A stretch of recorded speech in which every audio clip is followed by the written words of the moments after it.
Tell me a ghost story that sounds completely unbelievable but is entirely true. I am from the smallest town in the state of Tennessee, 113 people. And there are so many haunted properties, haunted houses that it's hard, you can't even shake a stick at them. But in fact, I grew up in a log cabin that is over 200 years old. But that is not the focus of what I want to tell you today. I was living in Japan, working for a company, and they had put me up in a furnished apartment. It was very nice. And I was on the fifth floor, and the balcony overlooked a rather sizable graveyard. And I had to walk past that every single day on my way to the main street in order to get coffee or go to the mega discount store at Don King. If you know, you know. One night I was up working extremely late, finally fell asleep, exhausted, close to dawn. And the next thing I know, I see an entity that is banging on the sliding glass door, trying to get into my apartment. And it is screaming one word over and over again: Haidu, Haidu, Haidu. But I heard no sound. It was almost as if what it was saying and what it was doing was being forcefully injected into my brain. And the next thing I know is I wake up to the sound of an earthquake alarm going off on my smartphone. I have suffered from nightmares my entire life.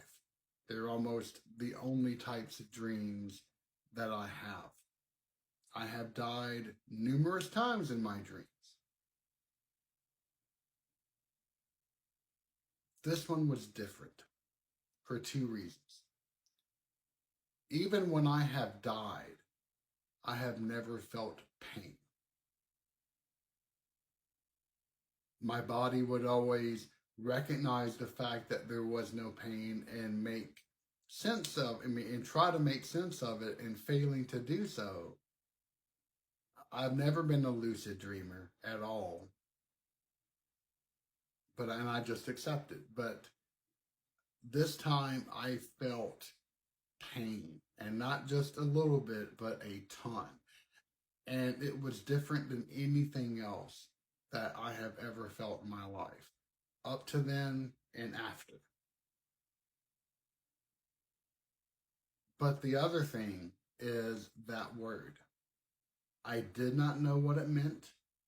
So upon waking and all of this stuff was still rumbling in my head, I ran to my Japanese English dictionary, looked it up,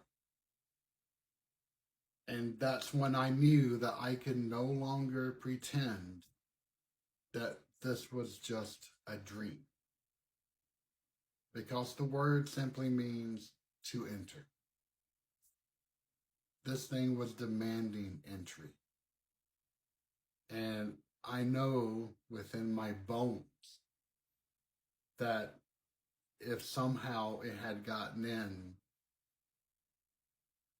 I would not be making this video today. In fact, I watch nothing but horror movies. I love them. I am desensitized to them.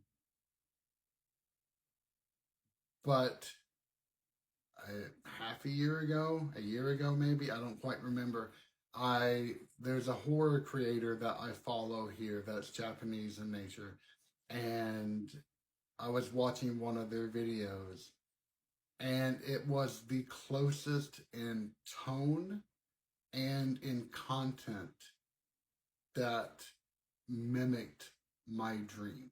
It's not exact, but it's the closest I've ever encountered.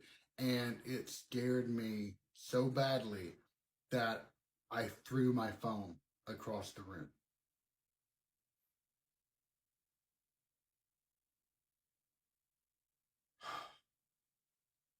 If you would ever like to hear more of this type of content, whether it is personal accounts or horror reviews, or most especially what I kind of specialize in is angelology and demonology of the Hebrew Bible and Second Temple Judaism, especially all the strange kind of notions and ideas that sprung up during that time, then please check out Southern Demonology, my podcast. I'm on TikTok, I'm on all major podcasting platforms, and it has been a labor of love since 2017. Not that that means that much, but if you want to hear more stories, please let me know. I would love to provide some, and feel free to check out Southern Demonology. Thank you very much.